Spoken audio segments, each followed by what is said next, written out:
Magpiprito muna tayo mga moms guys, mga kaindays. Unahin ko munang iprito itong mga ingredients na kailangang prituhin. Ito si talong. Bilog na talong. Ganito lang ang pinaghiwa ko. Isang patatas. Cauliflower na sa kalahating kilo. Tigisang piraso ng red bell pepper at saka green bell pepper. Ipiprito lang natin sila mga moms.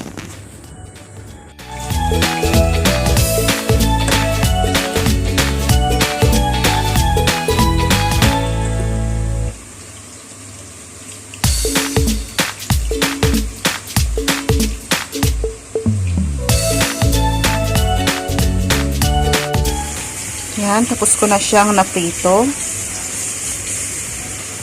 Ngayon naman, sunod naman ay yung ating manok.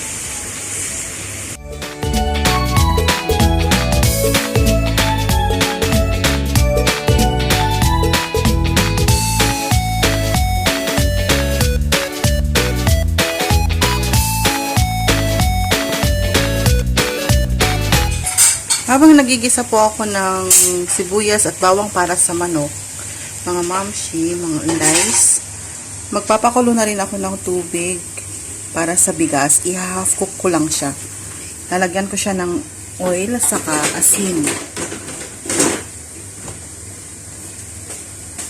Lalagyan ko siya ng asin.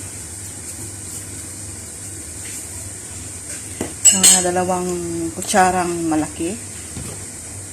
Kasi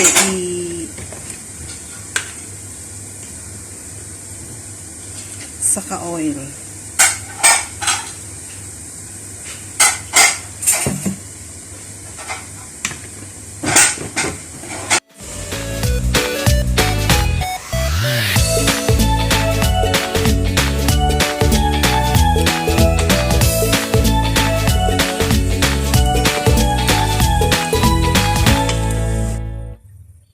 Lagay na natin ang ating crushed bawang.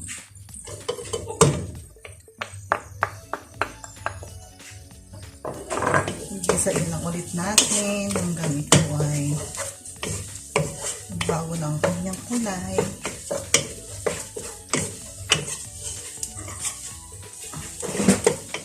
Lagyan na natin ang ating manok. Bali, 2 whole chicken po ito. Ginayat ko lang siya ng maso. Nalilit na siya. Ginayat ko lang siya ng nalilit.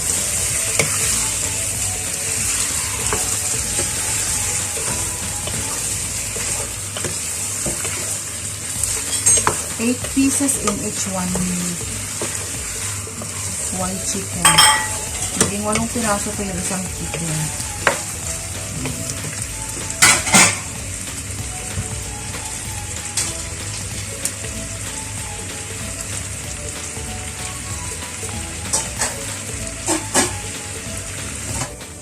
Sa rice, half cook lang siya mga moms. Yan. Pwede na natin siyang i-strain. Boil lang siya for like 10 minutes. Then pwede na siyang i-strain.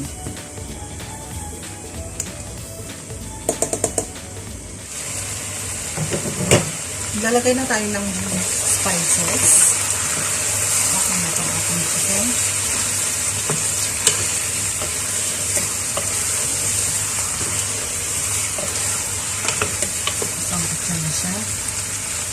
Lalagay ako ng mga mixed spices, 1 teaspoon ng black pepper, 2 teaspoon ng cumin powder, 1 teaspoon ng curry powder, saka 2 teaspoon ng coriander powder.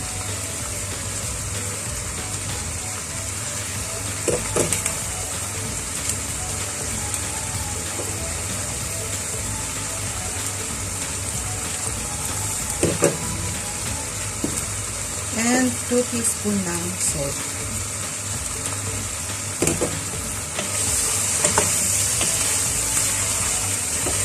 Mix lang natin siya.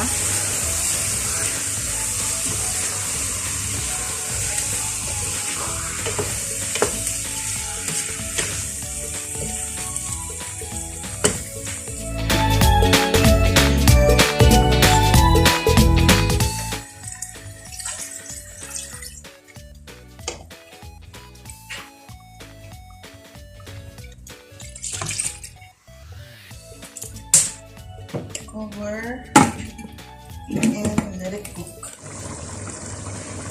Ihalo na natin ang ating green peas.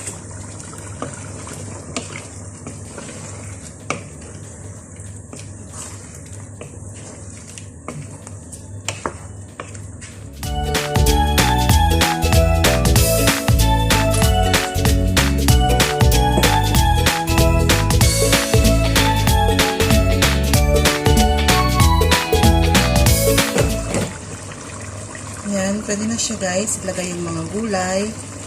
Isa-isa.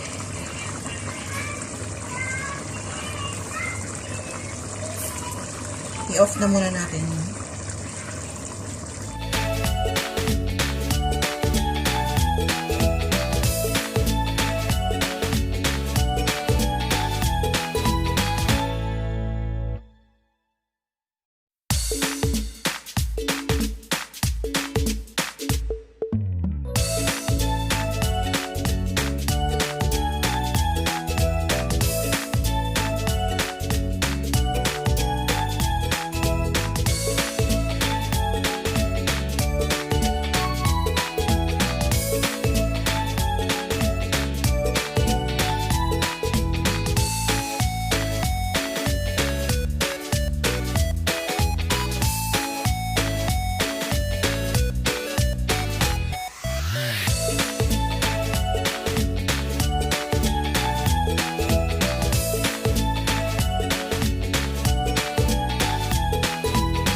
Takpan natin cover.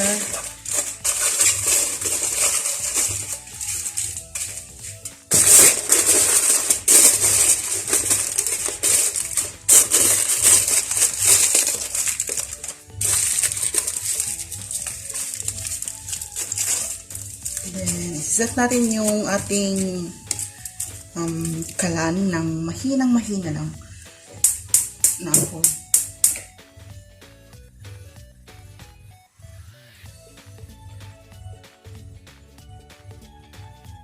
Yan. Wait lang natin siya ng mga 30 minutes din magiging okay na siya.